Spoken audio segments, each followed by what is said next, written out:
Assalamualaikum warahmatullahi wabarakatuh. Halo sahabat traders, what's up? Kembali lagi bersama saya Akang Widi di channel Trader Happy. Happy trading, happy floating. Di segmen video kali ini kita nggak akan membahas seputar signal, analisa, teknikal dan fundamental. Di sini kita akan bincang santai aja seputar money management yang baik.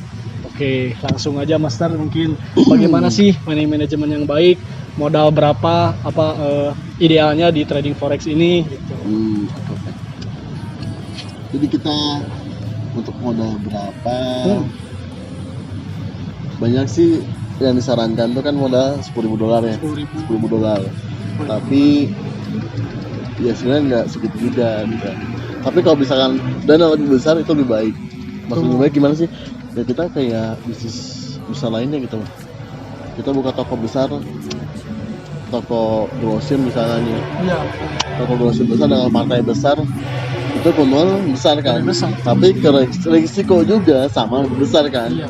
Takutnya barang nggak laku atau kebakaran grosir kitanya, kita nggak pernah tahu kan, betul nggak? Oh, jadi logikanya seperti itu ya? Tuh, tapi kalau misalnya kita modalnya kecil, ya mungkin kayak toko-toko kecil aja, eceran gitu kan. Jadi ya untung, tapi ya belum cukup ke. Jadi nggak sebanding itu sama peluangnya ya? Betul, sama saya juga dulu sama kok. Saya mulai trading forex itu dari modal $50. Dulu banget saya mulai trading $50 dan itu juga adalah dimodalin, bukan pakai uang sendiri gitu kan. Tapi dari $50 itu yang saya dapetin tuh loss $15. Jadi loss lagi yang terakhir itu sisanya $18. Gitu. Jadi itu pertama kali trading saya dari $50 sisa $18. Dan gitu. ujung-ujungnya habis gitu? Oh enggak. Justru ini yang bikin menarik itu adalah dari $18 saya mungkin secara kebetulan atau gimana ya. Akhirnya saya frustasi lah. Ini kenapa $18 lagi kok dibayar turun bisa naik kan ya.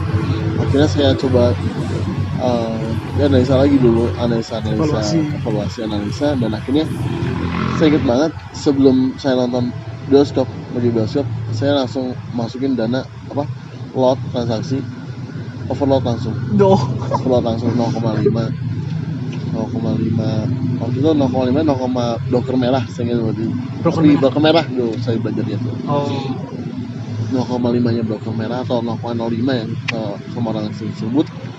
Dan di situ itu nggak tahu gimana sih market tuh pas saya pulang dari bioskop jam 10 malam ya, dan yang tadi dana $18 itu menjadi $200. Waduh, drastis banget ya. Tuh. Serius itu dari 18 ini bukan bohong, tapi ini menjadi salah satu alasan kenapa saya terus fighting di trading forex gitu. Itu alasan. Tapi ya itu cuma sekali gitu, nggak pernah lagi gitu. Dan sisanya saya coba lagi dengan modal yang sama, $50 lagi atau bahkan dari $18 lagi. Saya mencoba lagi. Ya saya dan uang malah jadi habis, malah jadi bingung lagi kapan saya mau mulai lagi. Momen-momen seperti itu malah jadinya tuh coding itu gitu, total depositnya malah jadi lebih gede gitu dibandingin kita saya nabung dulu nih ya. Contoh, saya dulu pas trading forex itu mulainya memutar setelah MC $50 terus terusan kan evaluasi, lalu saya deposit dengan nominal sedikit besar itu $500. $500 itu didapatnya secara perjuangan. Itu uang sendiri? $500 itu. Jadi $500 uang sendiri. Dan ternyata habis juga. Waduh. Habis juga gitu ternyata karena nggak ada teknikalnya, nggak masuk gitu, jadi kayak tebak-tebakan.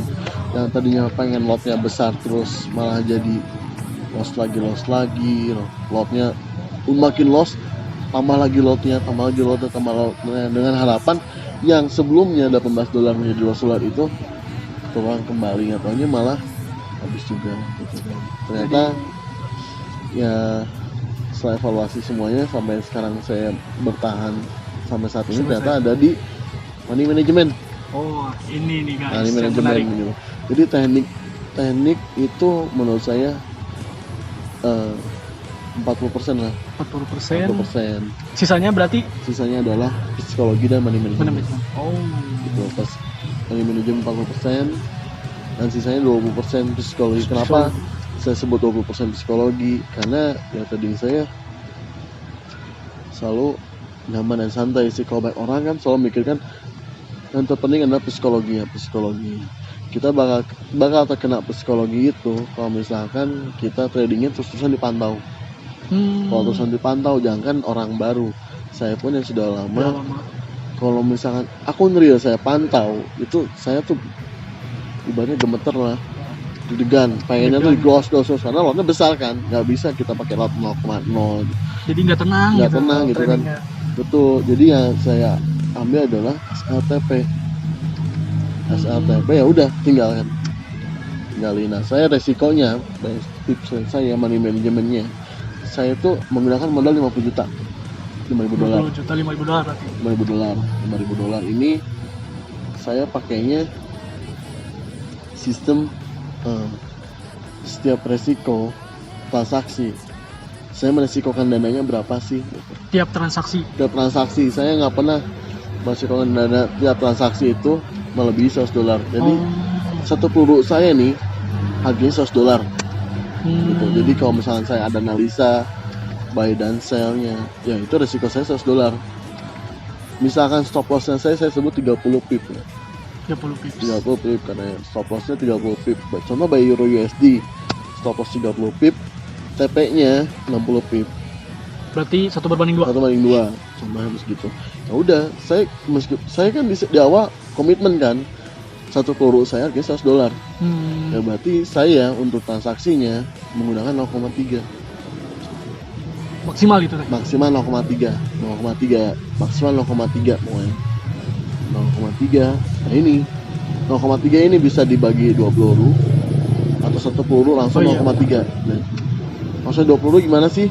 Ya bisa pertama 0,1 lalu yang keduanya 0,2 atau pertama 0,1 0,1 gitu ya. Tapi yang terpenting adalah satu kali transaksi batas lossnya adalah 100 dolar. Itu masuk per hari atau gimana? Nah, itu per transaksi. Per transaksi. Kalau per hari saya tidak menargetkan target per hari kayak gimana, harus berapa banyak gitu ya. Cuman kenapa ya yang namanya momen itu nggak datang 2 kali kan. Kadang dan kita juga nggak pernah tahu sinyal mana sih yang bakal bikin profit. Karena semua sinyal sama aja tekniknya begitu, SOP-nya begitu kan. Tapi kita nggak pernah tahu sinyal yang ini bikin profitnya banyak, sinyal ini bikin profitnya dikit gitu. Oke, Master, ini ada pertanyaan seputar money management dari teman-teman kita yang mau masuk ke dunia trading forex. Katanya gini, kalau kita punya balance atau modal sekitar 2.500, nah itu untuk pembagian lotnya sama maksimal risikonya itu berapa persen untuk per hari dan per bulannya atau semuanya gitu. Gimana nih untuk pembagiannya? Oke, 2.500 dolar ya. 2.500. 2.500 dolar berarti 25 juta kan. 25 juta. 25 juta Itu minim apa standar itu? 25 juta. ya termasuk minim sih ya. Minim ya? Terus minim masih. Kalau untuk kebutuhan lokal yang notabene-nya 0,1 lotnya minimal lotnya 0,1 ya itu termasuk minim. Tapi kalau untuk broker luar 2.500 itu sudah besar karena 0,01 pun bisa kan. Nah jadi kalau misalkan saya sendiri sih melihatnya lebih ke tipe gaya trading ya. Maksudnya gimana sih kalau misalkan ada orang yang nggak suka pakai stop loss gitu.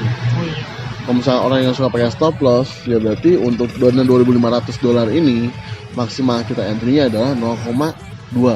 Maksimal 0,2. 0,2 ini bisa dipecah antara 0,1 atau langsung 0,2 langsung. Gitu sih. Itu dengan catatan orang yang suka pakai stop loss ya. Tapi kalau misalnya orang yang suka pakai stop loss, ya bisa mengikuti cara saya tadi. Per transaksinya adalah 100 dolar. Risikonya $100, baru kita bisa entry semaksimal mungkin kan. Tapi kalau bedanya kalau saya punya 50 kali peluru, kalau misalkan yang 2.500 berarti punya berapa? 25 kali peluru kan? 25 kali peluru. 25 kali peluru gitu sih. Oke, itu mungkin cukup untuk segmen video pada kali ini. Semoga bermanfaat untuk trader di luar sana dan yang mau terjun ke dunia trading ini. Dan untuk pesannya jangan takut terjun ke dunia trading forex ini, karena kita bisa meminimalisir resiko yang ada. Betul kata orang-orang di dunia trading ini resiko besar, tapi dibanding juga peluangnya juga besar gitu. Meskipun resiko besar, kita bisa meminimalisir resiko tersebut dengan edukasi dan manajemen yang bijak dan baik dan benar. Oke, cukup sekian video kali ini. Semoga bermanfaat. Jangan lupa like, comment, share, dan subscribe. Dan jangan lupa tekan tombol loncengnya untuk mengaktifkan notifikasi dari video-video kami berikutnya. Oke, see you next video. Bye. I think I'm falling for you.